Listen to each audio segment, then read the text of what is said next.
Pulleys are simple machines consisting of a wheel with a groove that a belt, rope, or chain can pass over.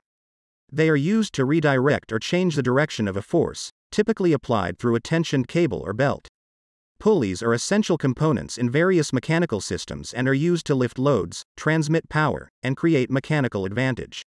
A pulley operates by changing the direction of a force or applying mechanical advantage. When a force is applied to one end of the cable or belt, it wraps around the groove of the pulley. As the pulley rotates, the force is transmitted to the load or object being moved. Depending on the configuration of the pulley system, it can either change the direction of the force, fixed pulley, or provide a mechanical advantage by reducing the effort required, movable or compound pulley.